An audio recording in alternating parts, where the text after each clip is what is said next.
Everyone আসসালামু আলাইকুম and welcome to my other blog. আজকে প্রায় দীর্ঘ 5 মাস পর একটা ব্লগের মধ্যে আসলাম। লং টাইম ব্লগ কিন্তু ফালতু হয় করতে করতে দিন চলে যায়, একবার ইতালি একবার জাপানে করতে করতে। সো অনেকজনই বলে যে পাগলামি করে এ করে এ করে। ভাই মনে করেন আমার থেকে যেগুলো ভালো লাগে এগুলো যদি আমার থেকে করতে ইচ্ছে করে তাহলে আমি করবো না, তাই না? আর হচ্ছে কি যে যাই বলবো বলুক গা, এগুলা কান দিয়ে কি লাভ আছে?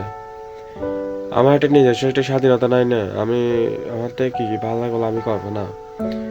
মানুষ কি বলে এগুলো শোনার দরকার নেই আমার থেকে। অ্যান্ড এখন রাতের প্রায় 1টা প্লাস হবে। এখন আমি ঘুম আসতেছে না, দাঁড়াবে দেখাই দেখছেন, যেরকম জিনিস সেরকমই থেকে গেছে। এখন মশাই ডাকতে হবে, মশাই ডাকে পর আপনার সাথে আমার দেখা হচ্ছে। আপনারা হয়তো অনেকজনই বলতেছেন যে এতদিন পর ব্লগ কেন? আসলে এতদিন একটু ভালো লাগতেছিল না। আরেকটা জিনিস কি জানেন, বন্ধু বান্ধব যখন বেমেনি করে তখন এগুলো সত্যি খারাপ লাগে। এগুলা কি করা, একসাথে চলছি উঠছি বসছি খাইছি, এখন ওরা যদি বেমেনি করে তাহলে কি ওরা কি মানে মানা যায়?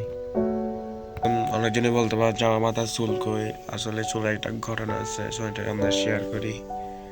সো একটা ফ্রেন্ড বুঝছেন, মানে একটা ফ্রেন্ড নাম না বলি আর কি, তো ওর সাথে একটু ঝামেলা হয়েছিল, সেজন্য বাসায় বকাবকি করছে, তো তার কারণে চুল কেটে ফেলছে।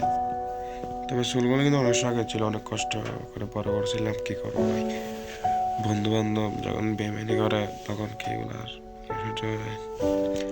কেটে ফেলি। এখন দিনকালে তো ভালো যায় না, বাসায় থাকি বাইরে থাকি, এরকমই ঘুম থেকে দেরি করে উঠি, বলতে গেলে ভাই ডেলি রুটিন হয়ে গেছে এটা। দেরি করে ঘুম থেকে ওঠা, এদিকে দেরি করে ঘুমানো, কি করবো আর? এগুলো নিয়ে চিন্তা করে আর লাভ নাই, যা হয়ে গেছে। এখন পরিবর্তন হতে হবে। 26 সাল, 25 সালে যা হয়েছে হয়েছে। 26 সালে 18 তারিখ, কি করবো? সো এত করে মাথা ব্যথা করলাম নাই, আমি ঘুমিয়ে যাব। আর হচ্ছে কি আজকের ভিডিও এতটুকুই।